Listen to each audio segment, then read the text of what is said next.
आज हम बात करने वाले हैं फ्लोट एंड क्लियर प्रॉपर्टी के बारे में।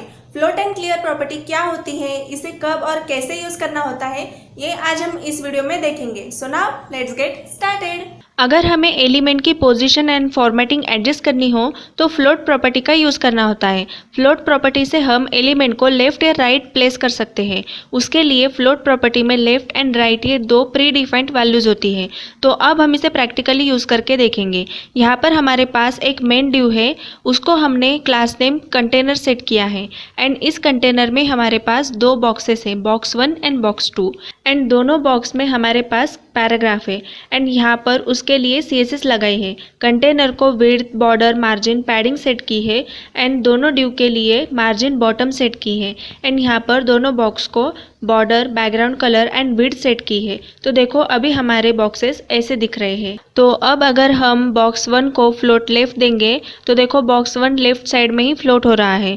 अब अगर हम बॉक्स 2 को फ्लोट लेफ्ट देंगे तो देखो बॉक्स 2 बॉक्स 1 के साइड में आ चुका है।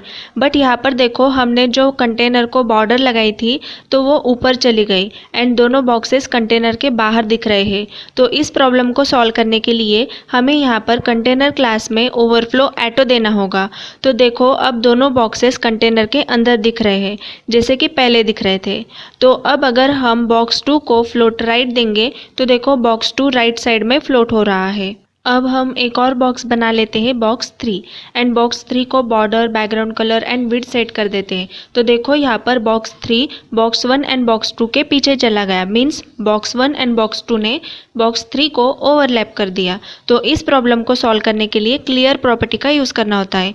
CSS क्लियर प्रॉपर्टी ये फ्लोटिंग एलिमेंट मतलब जिस एलिमेंट को हमने फ्लोट सेट किया है उसको अदर एलिमेंट पर ओवरलैप करने से रोकता है। तो क्लियर प्रॉपर्टी में लेफ्ट, राइट, बोथ ये प्री डिफाइंड वैल्यूज होते हैं। तो अब अगर हम बॉक्स 3 में क्लियर लेफ्ट देंगे तो देखो अब ये दोनों बॉक्सेस बॉक्स 3 पर ओवरलैप नहीं हो रहे। बट अब अगर हम बॉक्स 2 में पैराग्राफ को बढ़ा लेते हैं तो देखो बॉक्स 2 ओवरलैप हो रहा है क्योंकि हमने बॉक्स 3 में क्लियर लेफ्ट किया था। तो इसने सिर्फ लेफ्ट फ्लोटिंग एलिमेंट को बॉक्स 3 पर ओवरलैप करने से रोका।